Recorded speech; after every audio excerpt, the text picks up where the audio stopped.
right now. So we will let you know when the recording is available. I am facilitating. My name is John Foreman. I'm one of the co-founders of the Secure Elections Network. And we are comprised of leaders and members from Maryland, California, Hawaii, and Massachusetts. And for questions, Ion will be facilitating, hopefully, and he will be gathering your questions in the chat.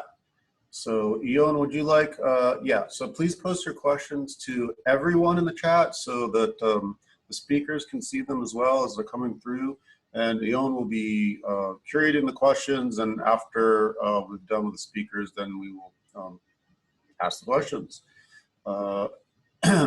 So today we have David Levine and Bret Schafer from the Alliance for Securing Democracy, again to talk about the impact of social media and foreign influence on the November 2020 elections. So I believe David is going to kick it off, if I recall correctly. Take it away, David. Thank you, John. And before I get into it, I just wanted to thank you, John, for kicking us off. I want to thank Stephanie and Tony for helping put this together. And I want to thank my colleague, Bret, for not only helping with the screen sharing, as you're about to see here, but also for co-presenting on this really, I think, important set of topics. Just so that folks have a sense, I'm going to start off by sort of laying out broadly, right, elections here in the United States. I'll be then kicking it over to Bret, who will then talk about some of the issues and threats around the social media aspect of the 2020 elections. And then we're going to kick it back to me, and I'm going to talk about some of the issues and threats that exist, particularly with regards to our election infrastructure. But again, it's great to be back with everyone, and I'm looking forward to our conversation. All right, Bret, we'll hit to the next one here. Just so everyone's aware, I think one of the things that's really worth noting, right, is with regards to the ability for administering those elections is shared at the federal, state, right, and local level. I think obviously Congress has the ability to regulate elections from a number of various legal sources, including constitutional sources. And Congress has passed legislation in major functional areas of the voting process, whether it's the Voting Rights Act with regards to prohibitions against discrimination, or the National Voter Registration Act in the early 1990s, which expanded the number of places that could offer voters, right, an opportunity to register to vote. But as many of the folks probably on this call know, responsibility for the administration of state and federal elections generally resides at the state level. Bret, we'll go to the next one. States, right, regulate many aspects of the elections, right? They regulate the registration procedures. They regulate, right, how folks are able to vote, whether or not they're able to vote before Election Day in person, whether or not they're able to vote before Election Day by mail, or in some cases, if they're able to use being able to drop their ballot off in a drop box, right? And they also regulate Election Day procedures. And these issues, of course, have only become more important and gotten more scrutiny amid the coronavirus pandemic. We'll get the next one, Bret. But that said, right, within each of the 50 states, and of course the territories as well, right, responsibility for managing and planning and conducting elections is largely a local process. And depending on how you look at it, right, over 8,000 local election jurisdictions, some others use the figure over 10,000, right, are involved in administering elections and serve on the front lines, right? And I think it's really important to note as we walk through this that, right, we are giving a snapshot with regards to election security, both with election infrastructure and social media. Some states have state-mandated election administration guidelines and procedures for the conduct of elections, and other states give a lot more autonomy, right, to localities. And so for those of you, for example, that live in the state of Maryland, there are a number of ways in which, frankly, there's greater uniformity with regards to the voting equipment, as well as many other things. But I know I worked previously, for example, in the state of Virginia, and in terms of the procuring of voting equipment and a number of other aspects of the election process, it's much more decentralized. That said, generally speaking, local election officials are responsible for registering eligible voters, for educating voters on using voting technology, for recruiting poll workers, right, and for preparing and testing voting equipment for use in counting ballots. And so when folks here on the call today or on this webinar think about the vulnerabilities and they think about who to reach out to, I want you thinking about whether this is something that really is for local officials, state officials, or potentially, right, other entities who have a place or a stake in the election process. Well, and then finally, before I kick it on over to Bret, right, it's important to know that as we think about the election process and we think about, right, the presentation as we walk it through, I tend to think about elections in three buckets, right? Pre-election activities, right? Those, when I think about pre-election activities, I'm thinking about opportunities for voter registration, right? I'm thinking about maintaining the voter registration database. We know that, for example, as more states are dealing with larger numbers of folks who are voting by mail, that makes it even more important that the voter registration database is both secure and accurate, right? And I know that's something both Bret and I will be touching on a little bit. It also is about other activities like recruiting poll workers, selecting polling place locations, et cetera.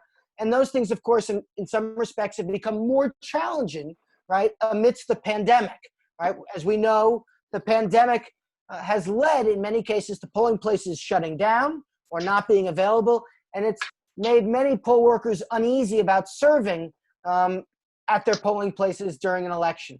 In terms of election day activities, right, that's of course includes activities that occur during an election, whether that's setting up the polling place, setting up the voting machines, checking in voters once the polling place opens, and of course, enabling voters to cast ballots. And then finally, we're talking about post-election activities, right? And that means from the time the polls close until an election is certified, right? Whether we're talking about securing the voting equipment and ballots, transferring the ballots from the polling place to the election office, right? Publishing unofficial results, and if necessary, conducting audits and or recounts. So with that said, I'll kick it over to Bret. Thanks, David. And that's actually a very good segue into my portion of the presentation. I'm Bret Schafer. I'm our fellow for media and digital disinformation. So I largely look at information operations, particularly on social media. As David mentioned, our focus tends to be on foreign interference in elections, but much of what I'm talking about today pertains to the domestic space as well. So most of the examples I'm going to show are going to be from Russia, going to be to some degree from China. But to be honest, I'm particularly concerned about domestic players as well this year, and I'll explain why later in the presentation. But one of the things David teed up that I think is important is sometimes when we talk about disinformation around an election, there's a tendency to look at a very small window of time and what would be considered election interference in the information space. So you see Facebook, you see some of the social media platforms setting up war rooms a week before an election occurs. What I always try to stress is election interference is happening right now, and it's been happening for the past year. It's typically a long process leading up to election day. And actually election day itself may be the time when there's the least amount of concern about certain types of disinformation.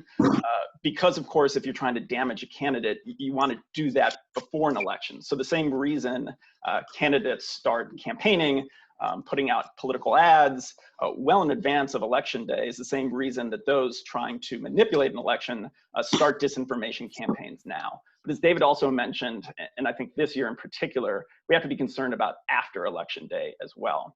So the three main types of election-related disinformation we look at, one is voter suppression. So, we've seen this for 100 years. This is false information about how, when, and where to vote. The nice thing about voter suppression tactics in terms of trying to combat them is they're quite often illegal to begin with, and they almost always violate platforms' terms of service. So on Facebook or on Twitter, if there is a campaign that is spreading false information about, again, how, when, and where to vote, the platforms, if they find it, will take those down because it is a violation of terms of service. So the second bucket we look at is voter fraud. Again, we've seen those narratives for years, but they've been particularly acute, I think, in the last 4 years. And again, because of Corona, I think we're going to see a huge problem around voter fraud narratives this time as well. So voter fraud narratives you can see really before and after the election. So right now, we've seen foreign and domestic actors starting to kind of seed the information space with doubts about the security of our election. But the real concern also is then going to be after the election. So if a certain county goes a different way than it did in 2018 or 2016, that's kind of a ripe area to start seeing voter fraud narratives take hold. And then the final bucket of election-related disinformation is political. So these would be false claims about candidates or political parties or their supporters. That can occur before, during, and after an election. The thing there is it rarely actually violates terms of service on the platform. Most often it's protected speech. And for those of us in civil society, civil society looking at election-related issues, we tend to spend less of our time focusing on the political disinformation. Frankly, just again, because there's not much we can do about it because it doesn't violate terms of service of the platform. It's not illegal. And it also, quite obviously becomes a partisan issue. So just quickly, I wanted to run through a couple examples for each of the buckets that I mentioned before. So if you talk about voter suppression, these are both ads that we saw run. Well, the first was in 2016. The second was in 2018. This sort of campaign to try to tell voters that they could vote or text from home. So we saw this prior to the 2016 election. It looked like it came from the Clinton campaign. It bore all the hallmarks of an official kind of Clinton campaign political ad. And it was targeted at Clinton supporters, telling them that they could vote from home in 2016 by texting in their vote. This, of course, was not true. It was taken down when it was caught by the platform, but it is unclear how many people that reached and how many, if any, potential voters texted in their vote or tweeted their vote because they didn't realize that this was a hoax. Second example is from 2018. This is a photoshopped image that was spread by opponents of Stacey Abrams, saying essentially that Black Panthers were patrolling polling places in Georgia, trying to intimidate voters. Again, of course, this was simply just not true. Then voter fraud. These are both examples actually from the Russian operation in 2016. These were taken from the St. Petersburg IRA, which was, of course, the troll farm that was mentioned in the Mueller indictments that directly tried to interfere in the election by spreading false information on social media. So you see, and this is quite often, messages about the election infrastructure or the voting machines not operating or actually changing votes. I mean, this is a common tactic, not just coming from foreign adversaries, but we see that in the domestic space as well. And then, of course, suggesting that large amounts of illegal aliens are voting. So one of the things that might be clear now is, while these are examples from a Russian operation, we, of course, have heard the same thing from domestic actors, including politicians as well. And then finally, political. Again, this is what we tend to spend the least amount of time on. But unfortunately, there tends to be a lot of focus in the media on this. So you look at the example on the right, this got a ton of attention, this clearly fake news story about the Pope supposedly endorsing Trump for president. Obviously not true. It's something that we're not particularly concerned about, the truly fake news examples. What we tend to be more concerned about is what we call information manipulation. So it's taking partially true pieces of information, taking them out of context, running headlines against pictures that clearly don't match up. So what you see on the left, this actually comes from a domestic US media source. It suggested that there were Clinton campaign workers who were caught wearing Defeat Trump shirts, who were actually poll workers. The image, though, was taken from, I think it was a union meeting, so it was just pulled out of context, given a different headline, obviously to mislead people into thinking that there was widespread manipulation of the vote happening. So again, not true, but this is an example where it's not like a purely fake news story. It is just taking things out of context, moving it around to try to influence people's perception of reality. So as David mentioned, there are some significant concerns with COVID-19 this year, and we actually have penned an article together that should be coming out in a couple months about some of this. But one of the things when we talk about disinformation and information operations is that there has to actually be a demand for information for an information operation to work. So you have to hit this sort of supply-demand curve. So the example I gave you of the fake Clinton campaign ad saying that you could text in your vote, most people who came in contact with that probably realized it was not true. And more to the point, there probably weren't a lot of people who came in contact with that because people weren't actively searching out alternative voting options in 2016. Of course, with the pandemic, you're going to have more people online, on social media, searching for alternative voter options. That means they're more likely to come in contact with some of the manipulated media, with some of the false information, and with some of the targeted disinformation campaigns meant to confuse voters. So I think the other thing we talked about is, this sort of voter fraud narrative with all of the mail-in ballots and the absentee ballots. That's just creating a very ripe ground for the kind of narratives that we've again seen for decades. But now, of course, you're going to see just a wave of different options coming into play. And whenever there is a disruption to the status quo, when there's confusion about, what are our actual options, where do we go, if there's a last minute change, these will all be openings for disinformation actors to attack. Because anytime you see kind of a breaking news environment, you're going to get this thing where, again, people are going to be searching out information.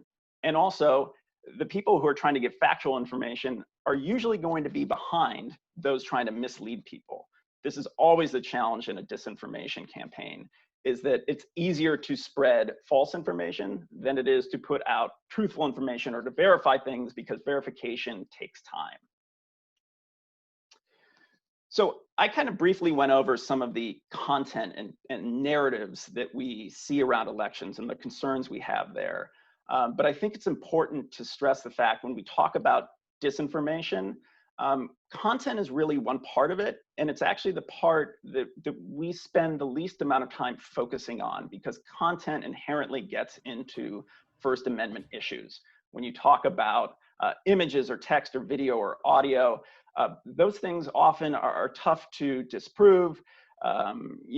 There's a fine line between misinformation, which is the unintentional spreading of false information, and disinformation, which is the intentional spreading of false information, purely or with the intent to mislead audiences.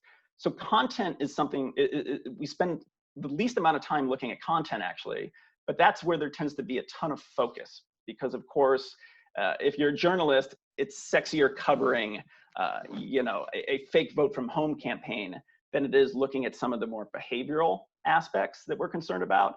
And also basically the architecture of the internet and how it can be manipulated to get information in front of audiences.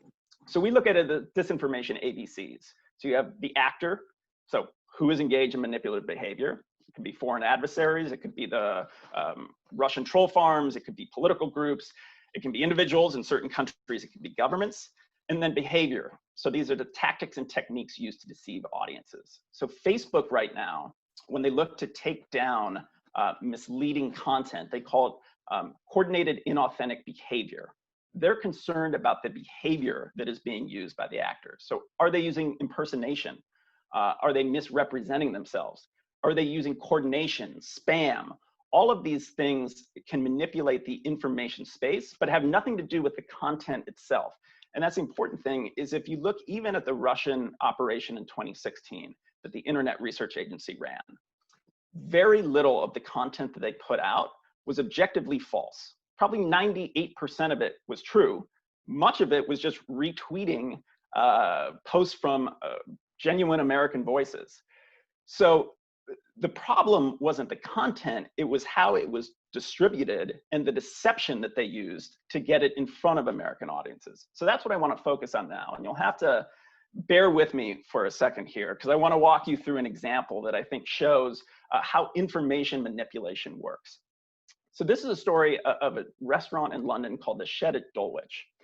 The Shed at Dulwich was one of these sort of high concept avant-garde restaurants. One writer described it as a concept that would drive your father insane, which is true, frankly. So what it presented itself as is you didn't actually order from the menu. You told the waiter your mood and they would interpret it and create a dish for you. So it became the hottest restaurant in London. Over the course of a year from when it came online and launched, it went from being the last ranked restaurant on TripAdvisor which of course every restaurant that comes on a TripAdvisor starts at the bottom. But then through word of mouth, it started gaining traction. So it started building up this audience. It was impossible to get a table. They were book solid, and it rose quickly through the ranks until at the end of the year, the Shed at Dulwich became the #1 ranked restaurant in the city of London with over 18,000 rankings. So it turned out the reason it was impossible to get a reservation at the Shed at Dulwich is because the Shed at Dulwich did not exist. It was a hoax. It was created by a Vice News reporter solely with the intent to show how easy it is to manipulate search rankings online. So I like to show that because this is an example of basically just one guy and some of his friends screwing around. I mean, they had no real technical expertise. They didn't have any money behind it. And they were able to manipulate the most trusted ranking site in the world and take a restaurant that didn't exist to the top of the rankings in one of the largest metropolitan areas in the world. So imagine your actor in this case is not a 24-year-old Vice News reporter. It's a foreign intelligence agency, and the target is manipulating an election. And the way they can go about doing that is not necessarily by the content, it's by making sure that people's perception of reality is warped. And what they're seeing is what they want you to see. And they can do that by manipulating the backends and the algorithms and everything that works to prioritize content for consumers. And I think what's scary is too, 2016, we really talked about this threat coming from the Russians, other nation states that had large budgets, that had intelligence agencies. Right now, there's a marketplace for manipulation. So everything you see here are screenshots I took of companies that are operating out in the open who will help you manipulate search rankings, help you buy followers, views, clicks. So all of this stuff goes not just towards giving kind of what we call manufactured consensus, because when you go on social media, you see something that's getting a lot of views, a lot of likes, people perceive it to be popular, but it also manipulates the back end. So if something is getting a lot of clicks and a lot of likes, and those likes are not authentic, they're being run by a company or bot networks, that content will show up higher in your search results. So this is incredibly important because, of course, as everyone knows, if you're not on the first page of Google, you might as well not exist.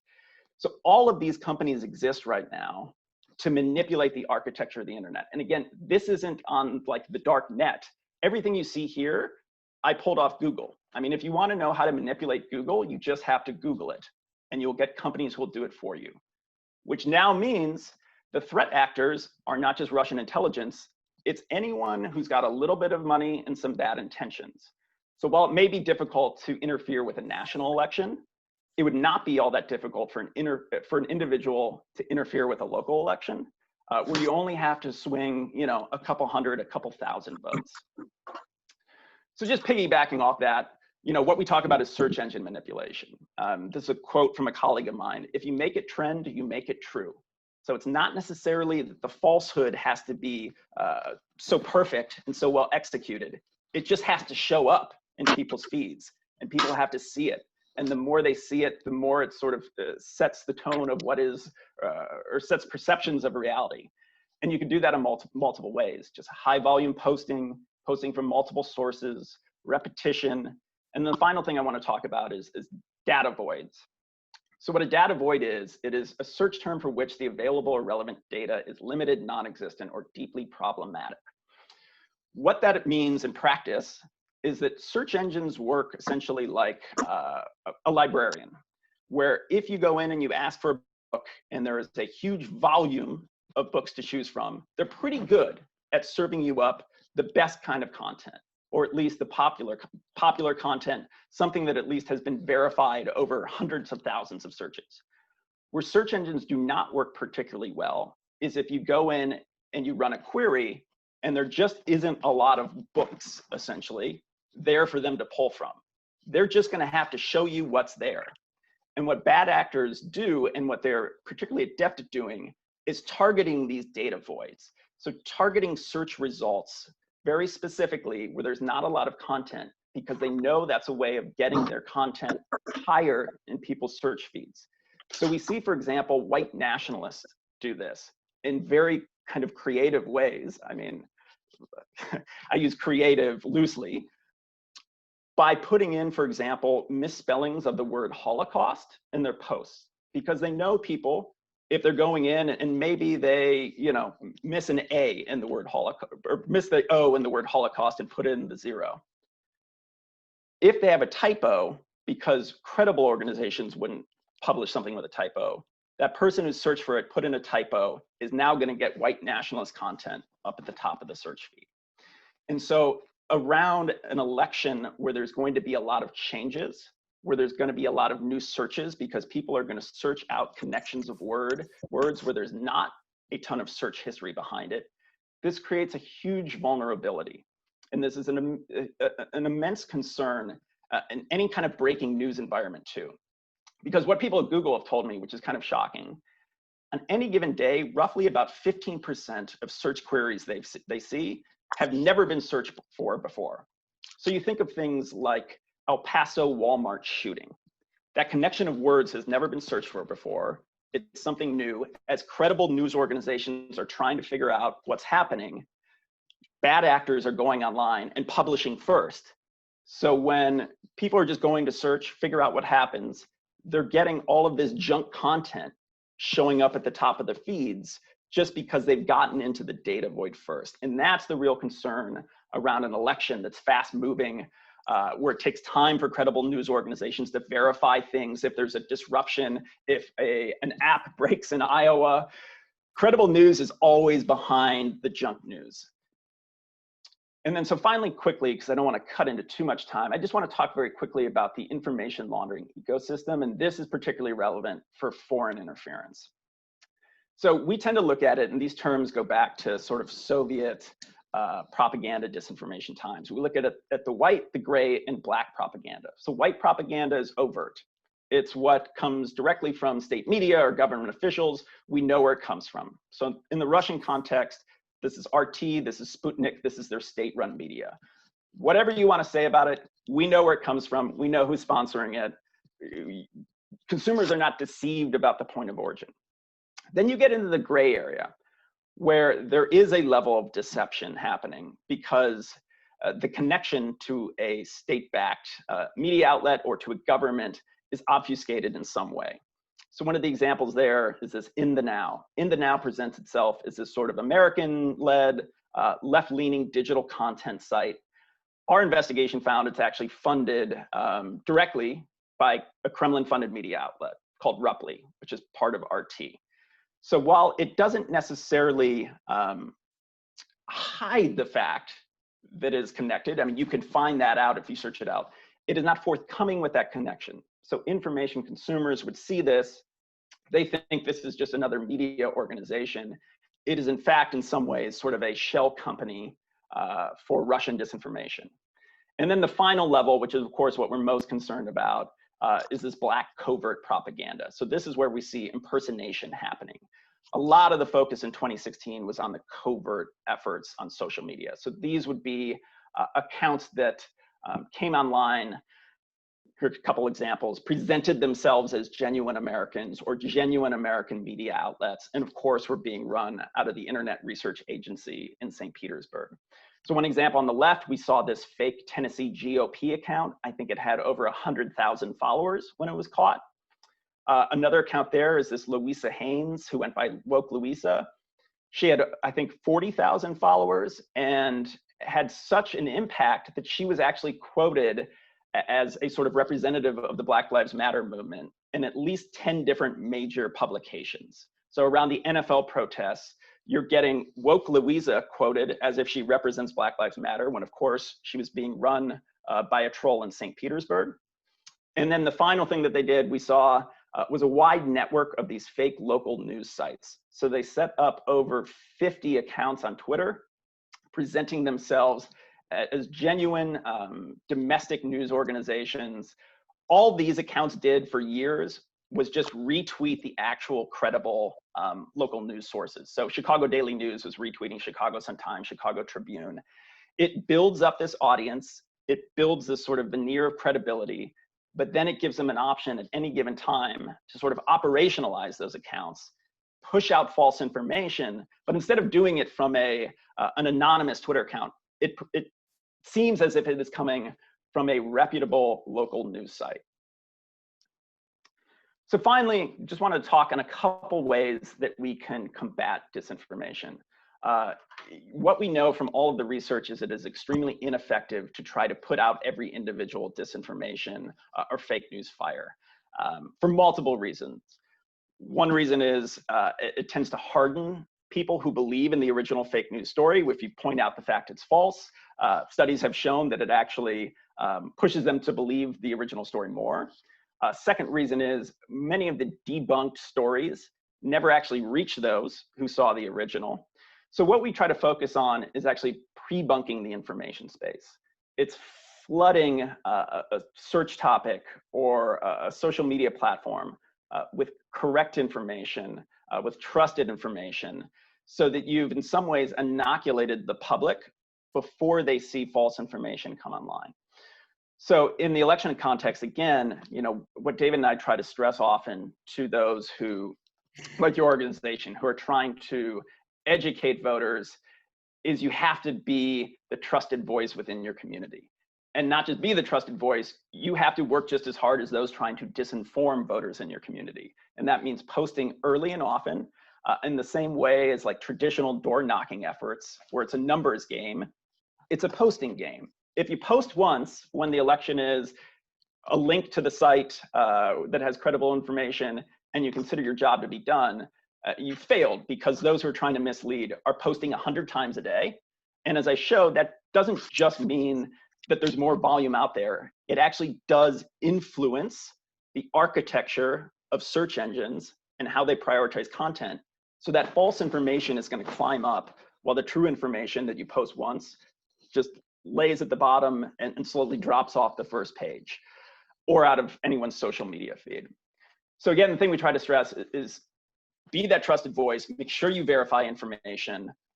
It is extraordinarily damaging if a trusted source spreads something that later turns out to be false, but also post early, post often, and try to combat disinformation by pre-bunking the space so that people aren't trying to actively search out terms that lead them to false information. So I will turn it back over to David now, and it's your floor. I think you're on mute, David. Thank you, Brett. Thank you for that presentation, Brett. I think that really sets the, it provides a really good snapshot for folks of the kinds of issues that we're going to be dealing with. I know that we want to leave some time for questions, so I'll probably go through my slides a bit more quickly, but I encourage folks to look back at them afterwards or to ask me questions as we go through this. I'm going to focus particularly on threats to election infrastructure, right? Like Brett, right? I work for the Alliance for Securing Democracy, but my piece, of course, is looking at the vulnerabilities in our infrastructure, right? And particularly those vulnerabilities to authoritarian actors, but as Brett kindly pointed out, right, it's not just authoritarian actors like Russia, China, and Iran that we're worried about here for 2020.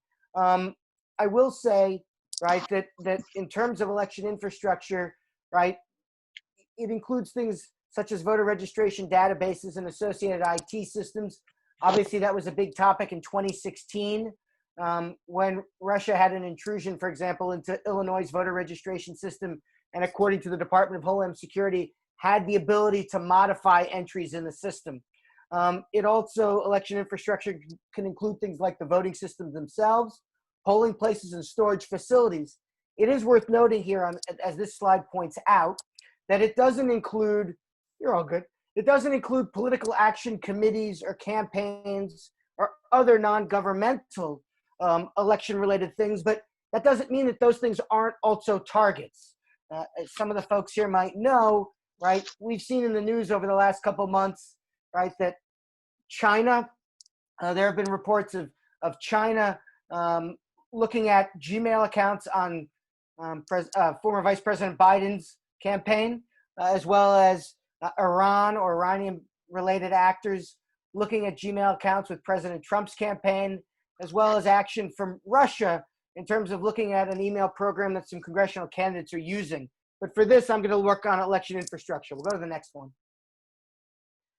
Just briefly, right? Election infrastructure was something that's been designated as critical infrastructure. That happened shortly after the 2016 election. And so the result has meant that the Department of Homeland Security, through its CISA division, has now been sort of the primary point person at the federal level, though there are other entities involved. Next, Brett. I think one of the things that's worth noting when we talk about election infrastructure is it's not just about technologies. It also relies on, it also relies on a number of various assets, equipment, facilities. And I like to think about them as three categories, right? Physical assets, like we mentioned, like storage facilities, cyber assets, right? Whether that could mean a voter registration system that's internet facing, or human components, right? The people that are using these systems. Any of these election infrastructure can be susceptible to intentional or unintentional threats. And we'll go through a little of that real quickly. Next. It's worth noting that with regards to physical components, you can see here, that includes things like voting equipment, ballot processing facilities, voting locations, right? And I think it's really important to note that this equipment, materials, and facilities can provide support, right, or protection for election activities. Next. In terms of cyber components, we're talking about hardware and software. And you see a few examples here, all of which are really critical to being able to conduct a successful and secure election. I mentioned voter registration systems, which of course were a topic of conversation in 2016 and continue to be a topic of conversation, but you can see some other things as well, right? Another example that's gotten a lot of attention is electronic poll books. And of course, electronic poll books were a real topic, particularly in North Carolina in the 2016 elections, right? When they went down and there were concerns over how quickly voters were able to successfully and securely vote. Next. And the other piece, of course, is the human component. This has gotten even more attention here amidst the coronavirus pandemic. But what we do know is that, right, local election officials are on the front line, and state election officials are, of course, there to support them. But with the lack of funding that currently exists for state and local election officials, right, we see election officials and election officers that are strapped in terms of their ability to secure elections on all the levels that are required. And so this sort of underscores the real challenge that exists in making sure you have enough personnel with the training to be able to carry out the election processes that are being done in response to COVID-19. Next. And again, I think just to sort of break it out for folks, you can see the different kinds of infrastructure that exist, right, and that are vulnerable, and where in the process that may be. One of the things that's become really important, online voter registration, for example, is very accessible, but there are obviously concerns because of the internet aspect of it in terms of making sure it's secure. Obviously, you can see a couple of examples of election infrastructure. And of course, there's then the back end. One of the things that we'll be watching as we get closer to the November 2020 election are things like election night reporting websites, right? And whether or not and how quickly they're getting out information about the election results, as well, of course, as any post-election activity that could be used to validate the election results. Next. And so in terms of the threats, right, this here, just real quickly, sort of covers some of the unintentional threats and intentional. And the reason I have this page is because, one of the things that I think is really worth noting is while, we saw efforts, particularly with regards to Russia, to intrude in the 2016 elections, there wasn't yet anything that had been determined. There hasn't yet been anything determined that suggested there was any changes made in the vote tallies. The other thing I think that's also worth noting is that there are intentional threats made by nefarious actors, and then of course there are just simple errors that are made. And we know that one of the things that I think that's really important when we see issues that exist, as often there are with an election, is to be able to look and see whether or not it's the kind of thing that happened by accident, or in fact something that was maybe worth greater scrutiny and may have been purposeful. Next. In terms of the foreign actors piece, to Brett's point, right, what we focus on principally, of course, is the foreign piece, though obviously, as Brett alluded to, there are concerns about domestic actors as well. Here are some examples of how foreign actors could interfere in the 2020 election. And these aren't just sort of my thoughts. These are things that have been conveyed by federal agencies that also have been sort of looking at this as well. And some of these shouldn't be new to folks, right? Hacking and leaking of information is something that, of course, occurred in 2016 with regards to Secretary Clinton's emails, and with regards to sort of WikiLeaks. In terms of some of the other examples that sort of exist here, these are not things that necessarily tie specifically into election infrastructure, but they are things that the law enforcement and intelligence community have suggested could be things that we should be worried about, particularly with regards to Russia, but also potentially for some of the other foreign actors, right, that might be seeking to interfere in the 2020 election. Next. And finally, and just real quickly, just because I want to make sure we have enough time on our end, one of the things I think that's really important to sort of think about going forward is what kinds of protections state and local election officials have in terms of being able to mitigate some of the vulnerabilities that exist. I think one of the things that in some respects is one of our greatest strengths is that decentralized aspect, and the fact that if you're going to interfere in our election, right, we have over 8,000 local election jurisdictions doing slightly different things. But in some respects, that also can be problematic, right? Obviously, you're only as good as your weakest link. And of course, there are some exceptions, for example, in terms of the fact that in terms of the vendors that run our elections, that number is much smaller than the number of jurisdictions that in fact are conducting them. And so this right here is a list that sort of walks through some of those practices that can be helpful in mitigating vulnerabilities. And just to quickly touch base on a few of them, I tried to keep them principally to those things that could happen between now and November 2020. One of the things that Congress is still bandying on about is potentially providing states and local election officials additional money. That would be really, in some respects, right? That is something that Matt Weil and I called for in the last webinar and in our last 20 for 20 report, right? So that state and localities could be able to further secure their election infrastructure. And we'll see if the next coronavirus package includes more funding for state and local election officials. I think it's also would be helpful to see if state and local election officials are able to review and audit their voter registration databases on a more regular basis. There are tools out there, right? Whether it's a tool like Vote Shield or a tool that Orange County, California's used that basically enables election officials to see on a more regular basis if in fact there are any kinds of discrepancies, and then to look further. And of course, if they can identify discrepancies well in advance of Election Day, that reduces the likelihood that there are any serious Election Day problems, at least from the voter registration standpoint. A couple of other things that are worth noting, right, is making sure that you have redundant machinery or backups for your technology. And so, if we're concerned about jurisdictions, for example, that are using ballot marking devices and having enough paper ballots, right, making sure that you have more paper ballots on hand so that if any of them go down, voting is able to continuously occur. If in fact you have enough extra voting machines and electronic poll books around so that if any of them become inoperable, you have one that's ready to go in again. And if electronic poll books, of course, go down, having paper copies that are available so that you can quickly, right, engage in a process that still allows you to check voters in, even if you don't have your principal piece of electronic equipment that normally is used for that.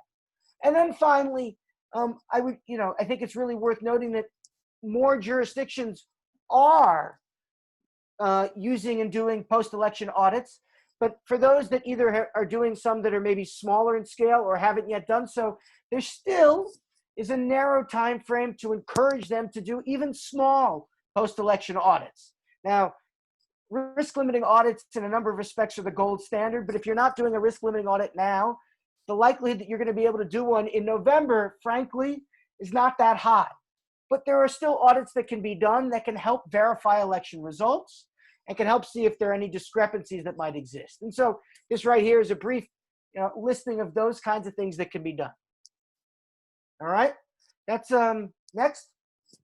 And I know I wanted to make sure, what are we at, 5:47? All right, so I know that was really quick on my end, but I really do appreciate again, the opportunity that Stephanie and Tony and John and others gave to sort of allow us to do this presentation. And again, we'll open the floor up for any questions people have.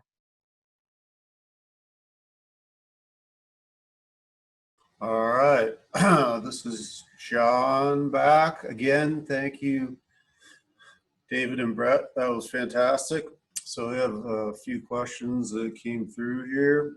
The first of which is from Sandy Hebley, who says, or rather asks, will the latest announcement from Facebook make any difference? I'm not sure what that is. I know that there are advertisers that have been boycotting Facebook. Sandy, could you come off mute and let us know what you mean by the latest announcement, unless Bret or David already know what that is and can just answer it? Yeah, if we could specify, Facebook has so many announcements that I want to make sure I'm hitting on the one she wants directly addressed.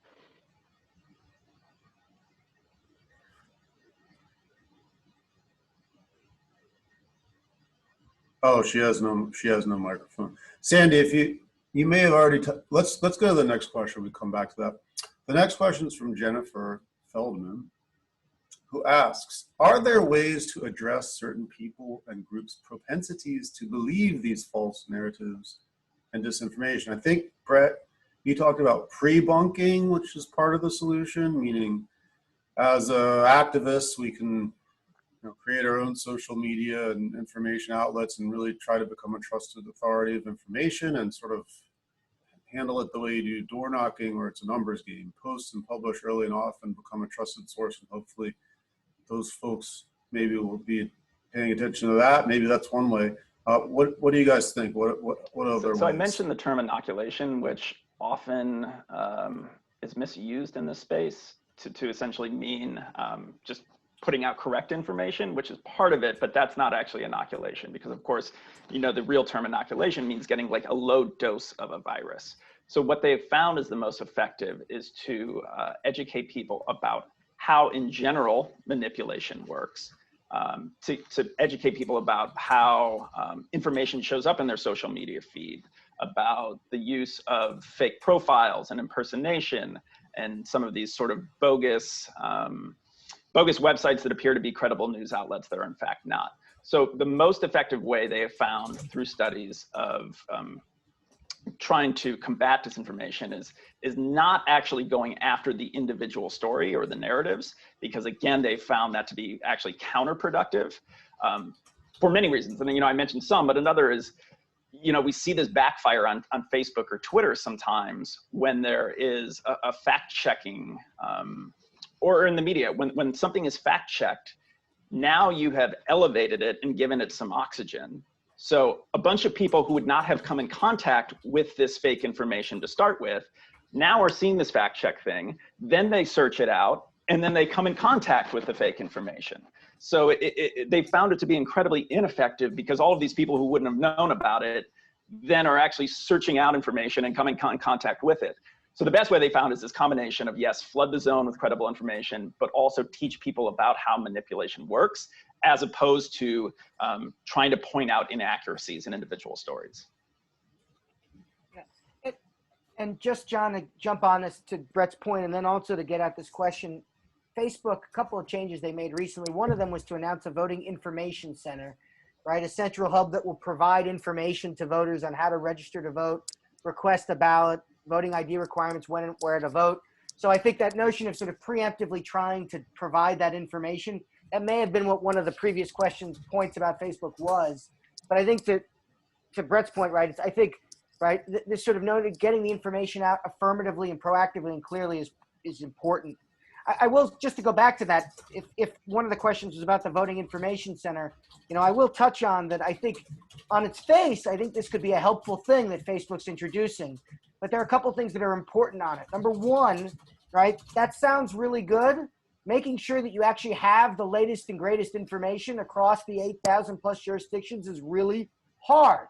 One of the things that Bret really touched on in his presentation that's important is, because of sort of COVID-19, we will see, we feel and believe that the pandemic is likely going to continue to stick around through the fall.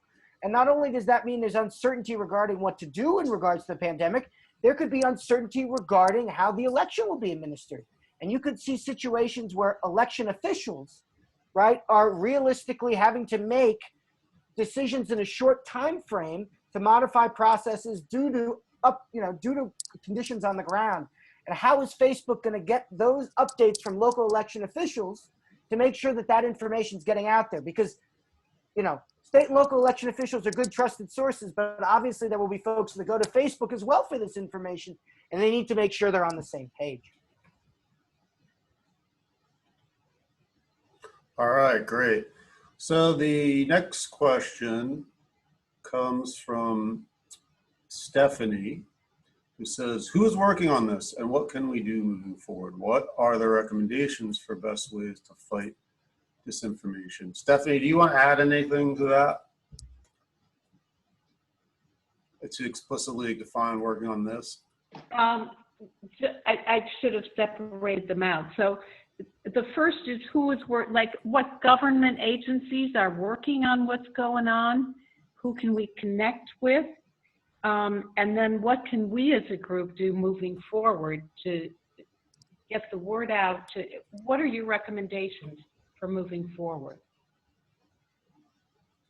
Well, I'll let David take most of that because he tends to know the government side better than I do. Although I will say the real challenge the US government has across the board, but certainly some specific groups that are focused on countering disinformation, but actually by law can't look at anything that appears to be domestic, which, as I mentioned, almost all the foreign attempts merge with domestic actors at some point. So for example, the State Department's Global Engagement Center, it's about 100 people. They are set up specifically to counter state-backed information operations.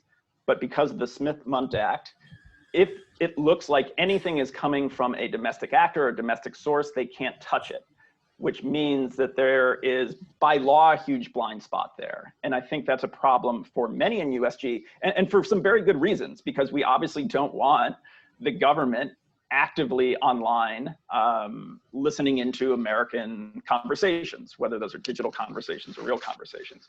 So I will just say that there are some challenges with the US government approach because of the fact, again, even if we're only looking at the foreign disinformation problem, that almost always touches on domestic actors somewhere along the chain. And when it does, they by law can't look at it. The FBI is a little bit different. I mean, there are groups that can, but it's a challenge, frankly. But I'll let David take who in general is looking at this. Yeah, no, it's a great question, Stephanie. In terms of at the government level, and I appreciate that, Brett. I think the Department of Homeland Security has really been taking a lead role in this. Their cybersecurity and infrastructure security agency, which is led by Christopher Krebs, has really been sort of point on a lot of this election security stuff. They're familiar with how to handle and deal in secure critical infrastructure, right? And notwithstanding, I think some of the vacancies, right, and some of the political stuff at the top of the Department of Homeland Security, right, CISA, right, has, I think, really been trying to do some good work, and they provide a number of resources to state and local election officials on how to become more secure, right? And some of that's touched on the slide, whether that's running vulnerability assessments to see, whether your cyber or your physical environment isn't as secure, whether or not that's running physical assessments, whether that's providing cyber education, things of that ilk. The Election Assistance Commission also has been an emerging player, right? After they recently got a lot more funding from Congress, and they've brought on some cyber experts. That ideally they would have been brought on sooner, but Congress didn't provide the money sooner. So the EAC has a clearinghouse of information and is increasingly populating that page with information for voters, right, and for election officials on how you can be more secure in the run-up to the 2020 election. But obviously for this group right here, I think it's really important to be trying to reach out to your local election official, right, and trying to take their temperature on some of these best practices. And I think, and I would say trying to do it in a partnership kind of way. My experience, and admittedly I'm biased because I'm a previous state and local election official, is that the vast majority of election officials want to do right. Sometimes they don't know what necessarily is right, or they may be strapped for resources, but they want to do right. And part of what an organization like yours can be able to do is to try and lend a hand, right? Whether that's trying to help push for more money, right, so that local election officials can do more things to protect their infrastructure, or it's so that, you know, another example is that election officials, right, are spending so much time trying to get the infrastructure piece right that their bandwidth to deal with disinformation may be limited. And so one of the things that Bret has been really good about and driven home, and is a place that Securing Election Network could be involved in, is trying to complement what election officials are doing and to reach out to those communities that may be susceptible to disinformation to share accurate information about elections, right? I was in Ada County, Idaho. We had 10 election officials for 250,000 registered voters. We were not going to cover the entire county. And Boise has a very large refugee community, right? Many of whom, for one reason or another, may not be as easy to reach. Having groups that could help get that message out was instrumental to us in being able to conduct, you know, well-run elections. And so that may be another avenue to go as well. Hopefully that was helpful. Okay, so we're nearing 5 o'clock. There are several more questions. I can stay for another 10 minutes because I realize I droned on for too long, so happy to give another 10, 15. I'm happy to stick on as well. All right, thanks, guys. Speak up when you're tired, and we'll wind it down. So, Jackie Grimshaw asks, could you give a little bit more information on debunking, maybe cite some more specific examples? Yeah, so there are many fact-checking organizations out there, and fact-checking sometimes gets a sort of bad rap. And, you know, as I said, fact-checking tends not to be particularly effective at changing people's minds. However, I do think it is important for sort of prosperity's sake to have accurate information that exists online. So I think fact-checkers do play a role in the process. The problem is, again, the sort of timeline and the cycle of information. By the time something is fact-checked, the news cycle, particularly this news cycle in the last 4 years, is going to be 2 weeks in advance, even if it's 2 hours later. So fact-checking, you know, there's a Churchill quote that, you know, a lie has traveled around the world by the time the truth has put its boots on. It's always going to be behind because it's always going to be a reactive process. So debunking essentially means to go online and fact-check something, to point to accurate information, to prove a falsehood. Again, it has a role, but it's not going to be particularly effective. And I think I saw a pop up somewhere in the chat just to kind of piggyback off that of like, what can we do? We're not journalists in terms of flooding the zone with information. You know, when the election is taking place, where it's taking place, your connections will allow you to get to the accurate information about how to vote, when to vote, where to vote. Just consistently push that out. So when you see in your feed, and you will, because everyone has the anecdotal story of the, you know, crazy uncle who's convinced there's a government plot and is going to be putting out crazy stuff in your Facebook feed. Don't chase that ball because there will be many of them. Just continue to post, here is the accurate information. The vote is happening here.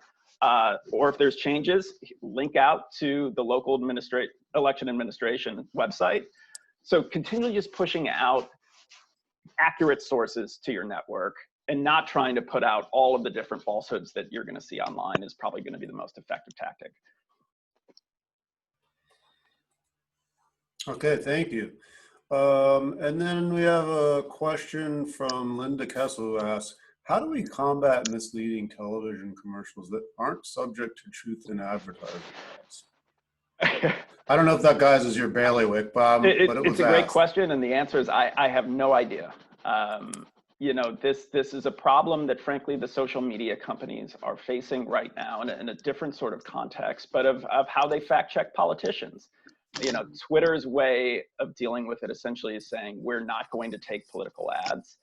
Facebook initially said, hey, if it comes from a politician, hands off, because it's the role of the media to fact check politicians, and we believe, you know, in the spirit of public discourse, it should be out there.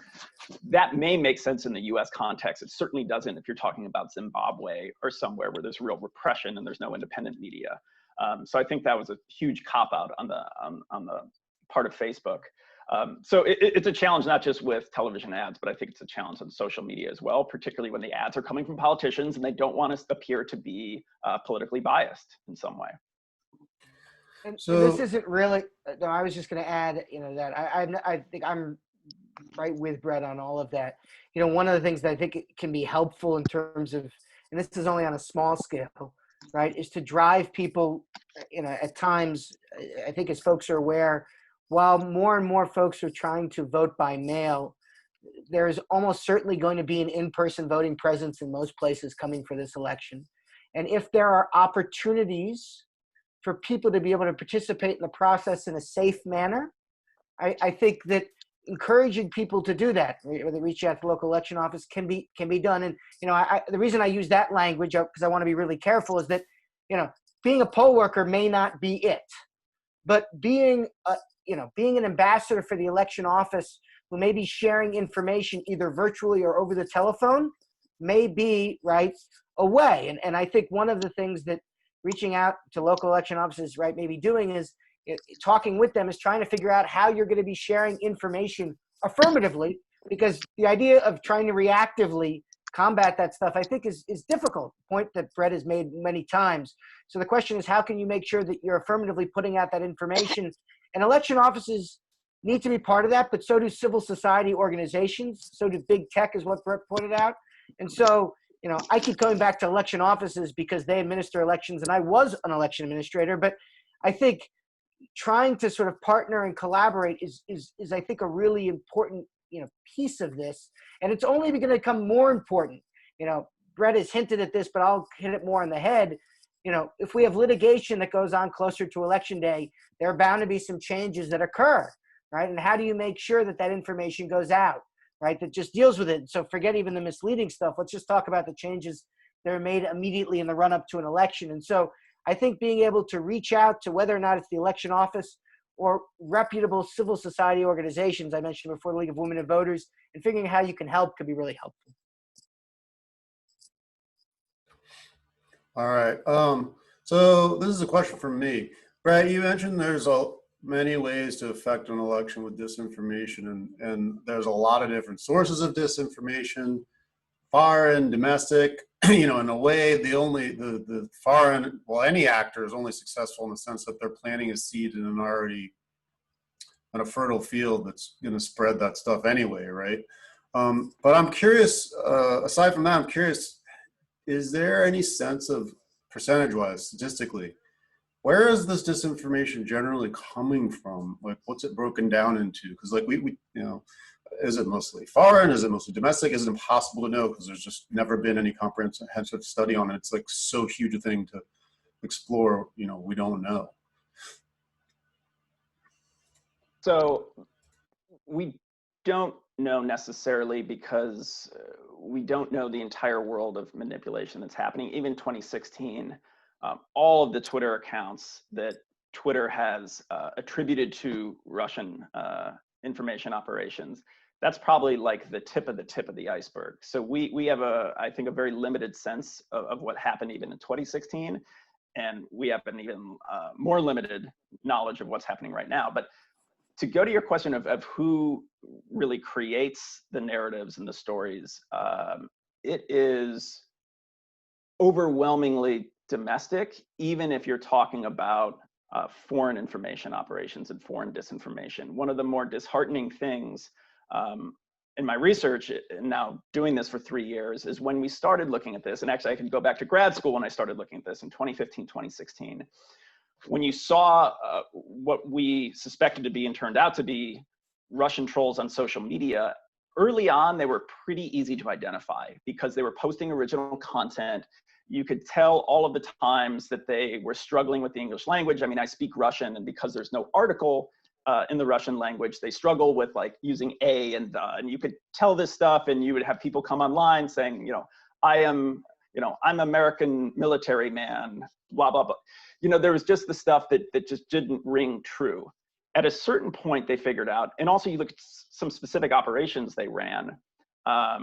one of the things that just totally flopped, this is 2015, 2016, they tried to run, I mean, this has nothing to do with election, but a scare campaign that Thanksgiving turkeys being sold at Walmart were contaminated and people were going to the hospital with food poisoning. And it totally flopped because there was no truth to it. Nobody in the domestic US media space was talking about it. The language they used just was inaccurate. And at a certain point, they just stopped being content creators and started just being content distributors, mainly of US content. So we saw this change of them just not trying to create anything. Basically, they're just sort of vultures on the internet. They know the partisan sites, the hyper-partisan sites to go to every day. They take those narratives and they spread it a little bit further. So what we see now, they're more of like an accelerant to fires that are being created by Americans. And I think that's the thing that gets a bit depressing, is for the most part, we're sort of engaged in information warfare against each other. They are there to kind of like move the forest fire in a little bit different path when they need it to, but typically they're not the ones who are putting out any kind of original narratives. Oh, interesting. I mean, so if I kind of follow what you're saying about pre-bunking and basically getting information out there that's solid, it really, in a way, it doesn't matter what the source of the information is, because you're saying the fact checking has its role, not necessarily that useful. Once the information's out there, it's already out there. So really, in a way, the source doesn't really matter that much. It's more like you got to focus on doing what you can to become a trusted source. So on that note, we have a question from Deborah Garvey, who asks, how can we as individuals flood the social media zone with good information? We're not professional journalists, have day jobs, etc.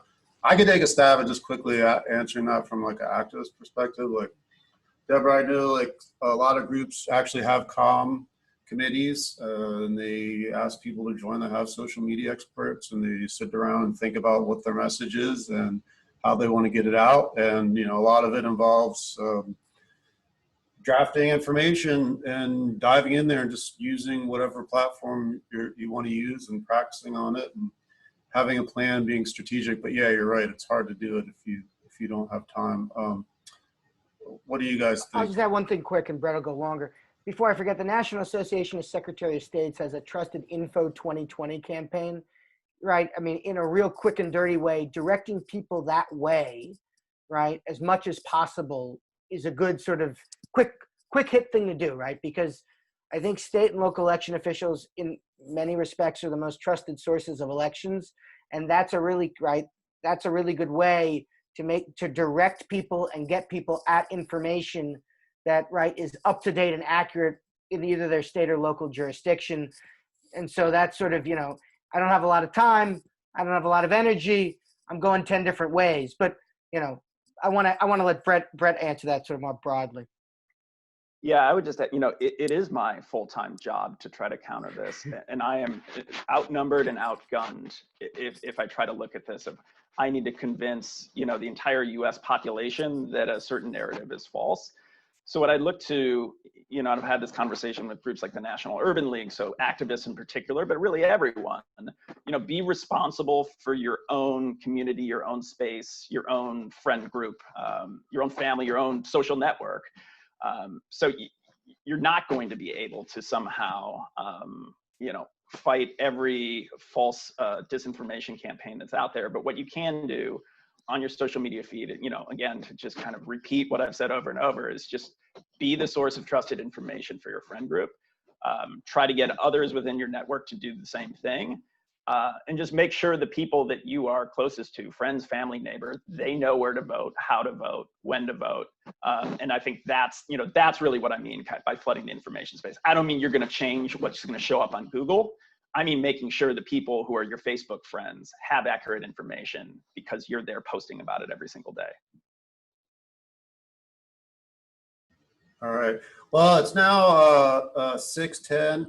There are a few more questions about election audits and some other things that seem more related to the integrity of elections themselves. So I think this now is a safe space to pause. And Brett and David, thanks again for sticking with us a little bit longer. This has been really informative. I know for me, the biggest takeaway, this whole notion of pre-bunking and being a trusted source of information in particular is really critical. Like, and I think a big takeaway for me too is, in a way, it doesn't matter where the information's coming from in that sense. So it's almost like chasing your own tail if you're going to try to figure it, and it's an ever evolving situation. One year it could be Russia, the other year it could be China, and it's always going to be domestic people posting information. We've all seen folks and ourselves have gotten taken in from, fake news. Did I just say fake news? From a bad, illegitimate post. And, it's so easy to repost, retweet, whatever, hit the like button. And, I guess that's another good point, is maybe as our role as activists is to educate people about how to be safe, as far as if they're not sure if source is vetted, don't repost that sucker. I mean, I actually had that happen to me today. There's a guy who posts some really great stuff. A lot of it's from very trusted sources I know and trust. Some of it I'm not sure of, so I gotta keep my finger off it. If I can't quickly find and verify it, I'm just tempted to like it, but I just leave it alone. So he's got taken in, I think, recently. So anyway, thank you guys so much. I guess I'm going to quickly share my screen and just do a little bit of a wrap up here. If I can find the darn button.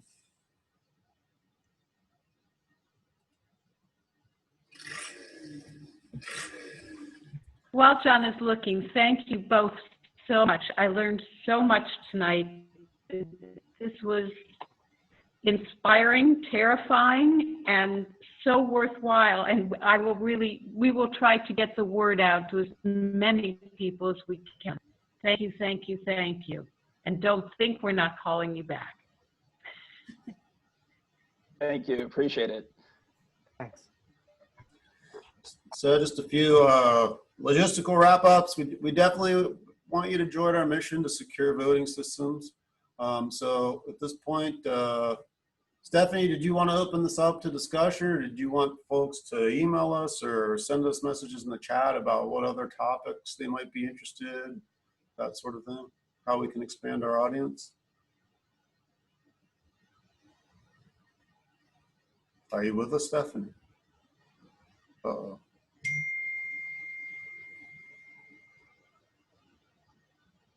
I think we lost Stephanie. Looks like Stephanie's screen is frozen. Yeah. All right, well, so. Oh, she's back. She's back. She's back. Stephanie, are you with us? You're on mute, but we lost you for a second. I'm sorry, did I not, I didn't come through? No, you I just think froze for a moment. I'm sorry. In the interest of time, because I know David and Bret have very young children. One person has twins, and they need to go help their wives. So if people would please reach out. What do you want to know more about? What do you want to help with? We would love to hear from you. And, oh, sorry. John, I just want to have one thing real quick. I know I have to run, but if folks have questions that we couldn't get to, you mentioned one on audits, which I'm happy to take. Stephanie, or someone can call them and feel free to pass them along. I think I appreciate your being understanding of our time, but we want to be responsive and helpful to you. So obviously, if there are questions that we couldn't get to in the interest of time, I'm happy to have someone send them along and shoot back a response. Okay, that's great. I've grabbed all the questions from the chat, and I will send those over. And what we'll do is we're going to email everybody that registered for this webinar and is attending. So if you're registered, we'll email you with the answered questions and also the link to a video of the webinar on YouTube. Contact Stephanie again, as you see on the slide, if you have any questions, feedback, or anything else. And with that, we'll make it a wrap. And thanks everybody. What a great set of presentations and information. So have a good one all. I'm going to shut it down. Bye now. Thank you, everyone.